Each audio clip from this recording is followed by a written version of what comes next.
You have sat in one of these seats hundreds of times. On short flights, on overnight crossings, on aircraft operated by different airlines, on different continents, built by different manufacturers in different decades. And almost every single time, the seat was dark blue. Not red, not green, not the neutral beige you find in every hotel lobby, or the bold colors you see in restaurants and cinemas. Dark blue. Every airline, every cabin, almost without exception. Nobody ever explains it. No announcement, no mention in the safety card. It is just there, surrounding you for hours, and almost nobody has ever stopped to ask why. The answer is not one reason, it is 5, and they all independently point to the same color, which is exactly what makes this more interesting than it first appears. Start with the most practical reason first. A short-haul aircraft can fly 4, 5, sometimes 6 sectors in a single day. The turnaround between flights can be as short as 15 to 25 minutes. In that window, cleaning staff move through the cabin, collecting rubbish, wiping surfaces, and doing a visual check of the seats. There is no time for deep cleaning between every flight.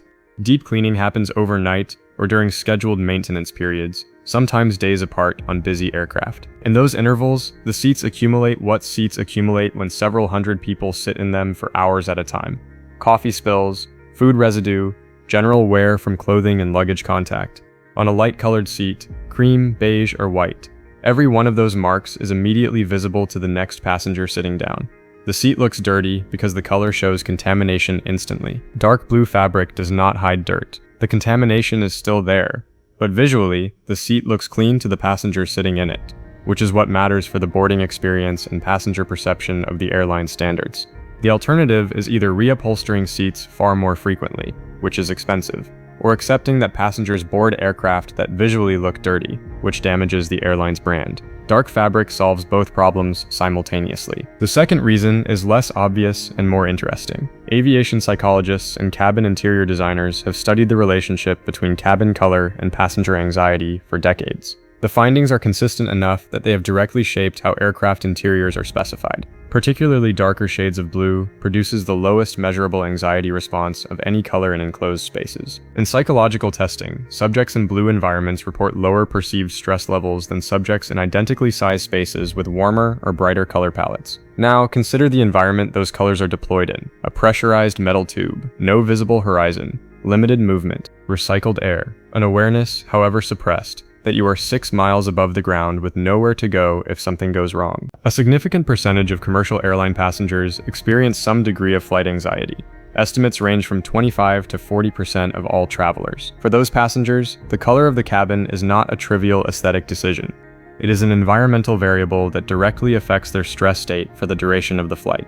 Airlines know this. The entire cabin color palette, seats, carpet, sidewall panels, overhead bins, is chosen with passenger psychology in mind.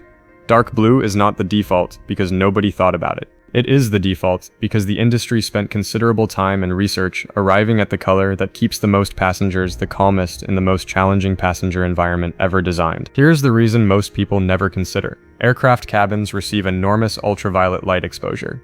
Every window seat passenger who pulls up the shade on a long-haul flight is letting in UV radiation at an altitude where the atmosphere provides significantly less protection than at sea level. Across a fleet of aircraft flying thousands of hours per year, every seat near a window accumulates substantial UV exposure. UV radiation degrades fabric color.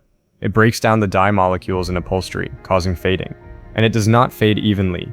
It fades in patches, concentrated where the light falls most directly, worn appearance that makes cabins look older and more deteriorated than they actually are. Light colors show UV fading visibly and quickly. A cream seat that looks fresh at delivery can look patchy and faded within months of service on a high-utilization aircraft. Dark colors, particularly navy blue, fade significantly more slowly under UV exposure. And when they do fade, the cabin continues to look consistent and maintained far longer without reupholstering. For an airline with aircraft worth hundreds of millions, dark blue fabric lasts longer because it resists UV damage, meaning fewer cabin replacements and lower costs. That is not a trivial consideration when multiplied across hundreds of aircraft. Aircraft seat fabric is not ordinary fabric. It cannot be. Every material used in a commercial aircraft cabin must meet strict flammability certification standards set by aviation authorities.